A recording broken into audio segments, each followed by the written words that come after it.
फूलों में सज रहे हैं, फूलों में सज रहे हैं श्री वृंदावन बिहारी।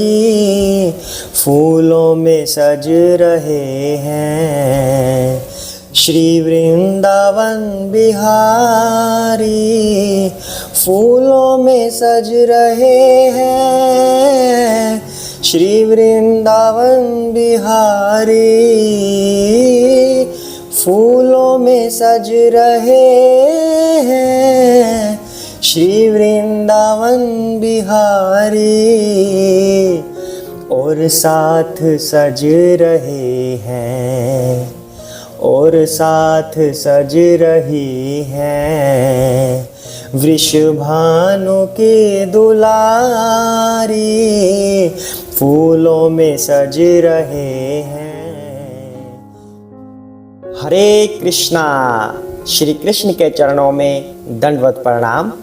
भगवान हमेशा फूलों में रहते हैं, इसलिए हमें ये गीत हमेशा गाते रहना चाहिए और प्रसन्न रहना चाहिए, मुस्कुराते हुए रहना चाहिए। तो आज हम अजा एकादशी व्रत कथा करेंगे, साथ ही हम तुलसी माता की भी कथा करेंगे, क्योंकि तुलसी माता भगवान श्री कृष्ण को अत्यंत प्रिय है। तो एकादशी की कथा के साथ अगर हम तुलसी माता की कथा भी करते हैं तो उस एकादशी कथा का फल हजारों गुना बढ़ जाता है। हरे कृष्णा।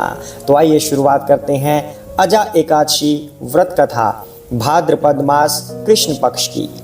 युधिष्ठिर बोले, हे जनार्दन, भाद्रपद के कृष्ण पक्ष में किस नाम की एकादशी होती है, यह मेरी सुनने की इच्छा है, सो आप कहिए। श्री कृष्ण बोले, हे राजन, यह सब पापों को दूर करने वाली एकादशी अजा नाम से विख्यात है। ऋषिकेश भगवान का पूजन करके जो इसका व्रत करता है उसके पाप दूर हो जाते हैं। हे राजन, इससे बढ़कर दोनों लोकों का हित करने वाली कोई नहीं है। प्राचीन समय में सब पृथ्वी का स्वामी चक्रवर्ती हरिश्चंद्र नाम का सत्यवादी राजा था। यह किसी कर्म के वश राज्य से भ्रष्ट हो गया। उसने अपनी स्त्री, पुत्र और अपने शरीर को भी बेच दिया। हे राजेंद्र, वह धर्मात्मा राजा चांडाल के यहाँ नौकर हो गया, परंतु उसने सत्य नहीं छोड़ा। स्वामी की आज्ञा से वह कर के रूप में मुर्दे का वस्त्र लेने लगा। वह राजा सत्य से नहीं हटा। इस तरह से राजा को बहुत से वर्ष हो गए। राजा बहुत दुखी होकर चिंता करने लगा कि मैं क्या करूं और कहां जाऊं, मेरा उद्धार कैसे हो। इस प्रकार शोक सागर में डूबे हुए चिंता युक्त दुखी राजा के पास गौतम नामक मुनीश्वर आए। ब्रह्मा ने परोपकार करने के लिए ही ब्राह्मण को रचा है। मुनीश्वर को देखकर राजा ने उनको प्रणाम किया। हाथ जोड़कर राजा गौतम के सामने खड़ा हो गया और अपने दुख का वृतांत सुनाया। राजा के वचन सुनकर गौतम को विस्मय हुआ। मुनीश्वर ने राजा के लिए इस व्रत का उपदेश दिया। हे राजन, भादो के कृष्ण पक्ष में पुण्य देने वाली सुंदर अजा नाम की एकादशी आ गई है, उसका तुम व्रत करो, इससे पाप नष्ट हो जाएगा। तुम्हारे भाग्य से वह आज से 7वें दिन होगी। उपवास करके रात में जागरण करना। इस प्रकार उसका व्रत करने से सब पाप दूर हो जाएंगे। हे नृपोत्तम, तुम्हारे पुण्य के प्रभाव से मैं आ गया हूँ। इस तरह राजा से कहकर मुनीश्वर अंतर्ध्यान हो गए। मुनीश्वर का वचन सुनकर राजा ने उत्तम व्रत किया। उस व्रत के करने से राजा का पाप क्षण भर में नष्ट हो गया। हे राज शार्दुल, इस व्रत का प्रभाव सुनो। जो कष्ट बहुत वर्षों तक भोगने योग्य है वह शीघ्र नष्ट हो जाता है। इस व्रत के प्रभाव से राजा का दुख दूर हो गया। स्त्री मिल गई और मरा हुआ पुत्र जीवित हो गया। देवताओं ने नगाड़े बजाए, आकाश से फूलों की वर्षा हुई। एकादशी के प्रभाव से राजा ने निष्कंटक राज्य किया। सब पुरवासियों और कुटुंबियों समेत राजा स्वर्ग को गया। हे राजन, इस प्रकार के व्रत को जो मनुष्य करते हैं वह निश्चय सब पापों से छूटकर स्वर्ग को जाते हैं। हे राजन, इसके पाठ करने और सुनने से अश्वमेघ यज्ञ का फल प्राप्त होता है। हरे कृष्णा। इस दिन हम क्या फलाहार लेते हैं? इस दिन बादाम और छुआरे का सागार लिया जाता है। हरे कृष्णा। तो यह थी एकादशी की कथा। तो जैसा कि हमने कथा की शुरुआत में कहा था कि हम तुलसी माता की कथा भी करेंगे, तो आइए अब समय हो गया है कि हम तुलसी माता की कथा करें। हरे कृष्णा। भागवत पुराण के अनुसार यह है तुलसी माता की संपूर्ण कथा। तुलसी से जुड़ी एक कथा बहुत प्रचलित है।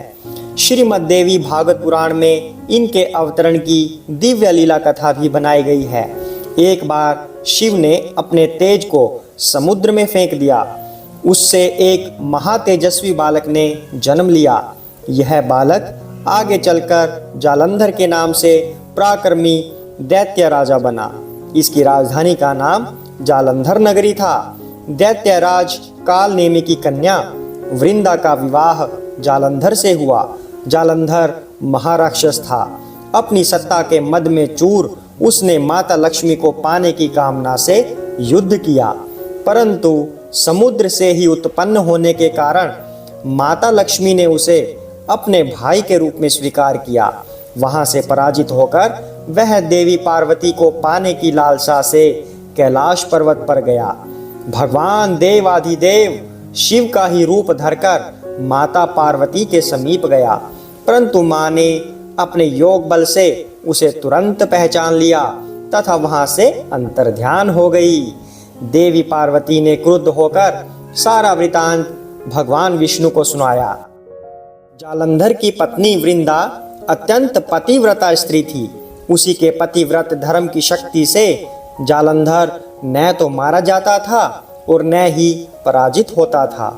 इसलिए जालंधर का नाश करने के लिए वृंदा के पतिव्रत धर्म को भंग करना बहुत जरूरी था। इसी कारण भगवान विष्णु ऋषि का वेश धारण कर वन में जा पहुँचे, जहाँ वृंदा अकेली भ्रमण कर रही थी। भगवान के साथ दो मायावी राक्षस भी थे, जिन्हें देखकर वृंदा भयभीत हो गई। ऋषि ने वृंदा के सामने पल में दोनों को भस्म कर दिया। उनकी शक्ति देखकर वृंदा ने कैलाश पर्वत पर महादेव के साथ युद्ध कर रहे अपने पति जालंधर के बारे में पूछा। ऋषि ने अपने माया जाल से दो वानर प्रकट किए। एक वानर के हाथ में जालंधर का सिर था तथा दूसरे के हाथ में धड़। अपने पति की यह दशा देखकर वृंदा मूर्छित होकर गिर पड़ी। होश में आने पर उन्होंने ऋषि रूपी भगवान से विनती की कि वह उसके पति को जीवित करें। भगवान ने अपनी माया से पुनः जालंधर का सिर धड़ से जोड़ दिया, परंतु स्वयं भी वह उसी शरीर में प्रवेश कर गए। वृंदा को इस छल का जरा आभास न हुआ। जालंधर बने भगवान के साथ वृंदा पतिव्रता का व्यवहार करने लगी, जिससे उसका सतीत्व भंग हो गया। ऐसा होते ही वृंदा का पति जालंधर युद्ध में हार गया। इस सारी लीला का जब वृंदा को पता चला तो उसने क्रुद्ध होकर भगवान विष्णु को शिला होने का श्राप दे दिया तथा स्वयं सती हो गई। जहाँ वृंदा भस्म हुई वहाँ तुलसी का पौधा उगा। भगवान विष्णु ने वृंदा से कहा, हे वृंदा, तुम अपने सतीत्व के कारण मुझे लक्ष्मी से भी अधिक प्रिय हो गई हो। अब तुम तुलसी के रूप में सदा मेरे साथ रहोगी। जो मनुष्य भी मेरे शालिग्राम रूप के साथ तुलसी का विवाह करेगा, उसे इस लोक और परलोक में विपुल यश प्राप्त होगा। जिस घर में तुलसी होती है वहाँ यम के दूत भी असमय नहीं जा सकते।